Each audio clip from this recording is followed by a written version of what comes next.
कवीचं नाव आहे कवितेची ओळख.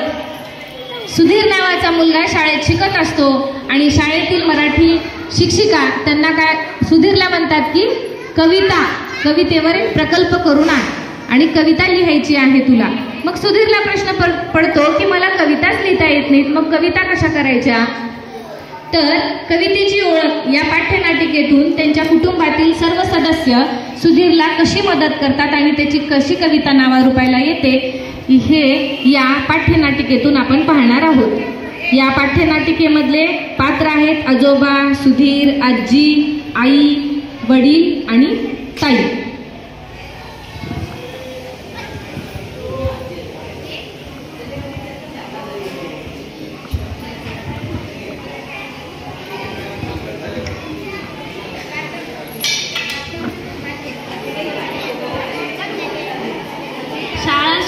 सुधीर घरी येतो पण तो कुणाशीही बोलत नाही, विचारात गुंतलेला असतो.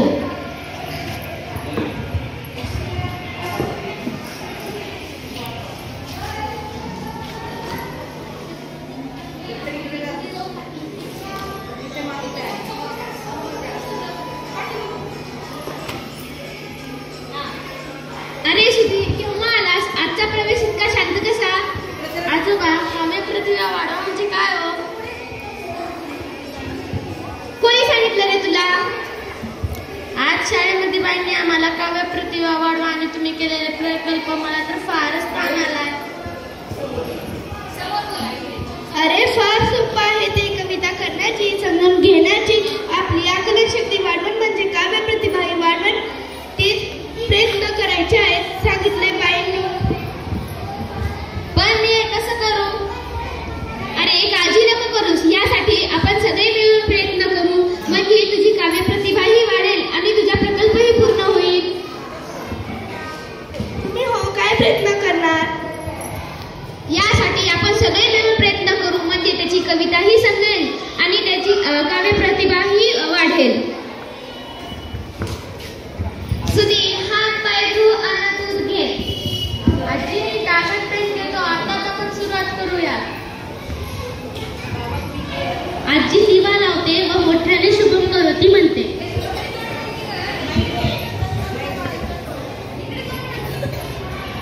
शुभम करोती कल्याणम शुभम करोती.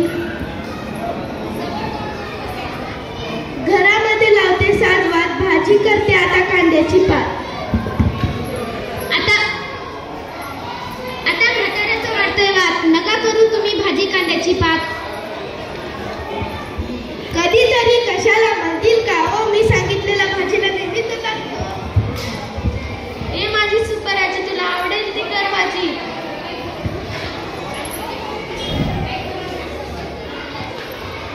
तू बनव भाजी छान छान चवळी. ए सुधीर, आंबे इकडे दाताची कवळी. बर बाई, तुमची इच्छा. हाच घास भाजी बनवते चवळीची खा. सगळेजण खो खो असतात, बाबाची रात्रपाळी असते. आगाई पटकन. आगाई पटकन खायला दे ना ग काही. मला ऑफिसला जाण्याची घाई, नसता बॉस करू देणार नाही सही. कसली घाई आणि कसली आजीने दिलेली चपाती दे.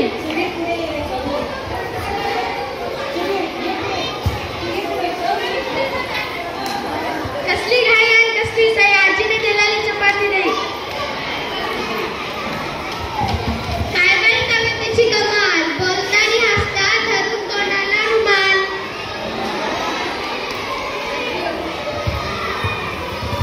आता सोड रे घराचा पास, ऑफिसात जा आता.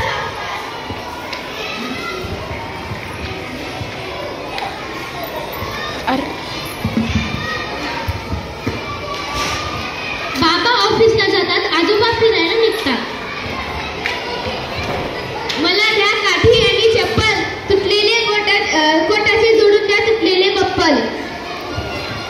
मला तर समजतच नाही, तोडून ठेवता काही ना काही. आई तुम्ही गावावर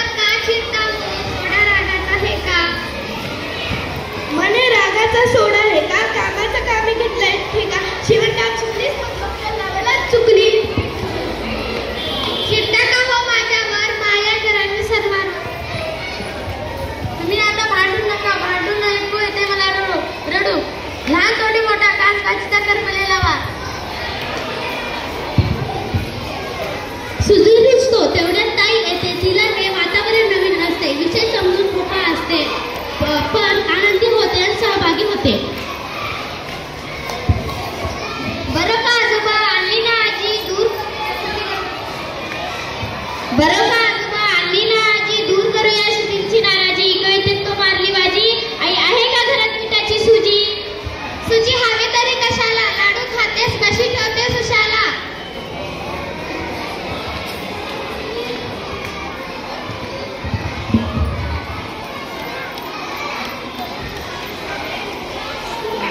चला आपण सगळेजण जेवण करूया, चवळीच्या भाजीवर ताव मारूया. सर्वजण एकत्र बसून जेवतात.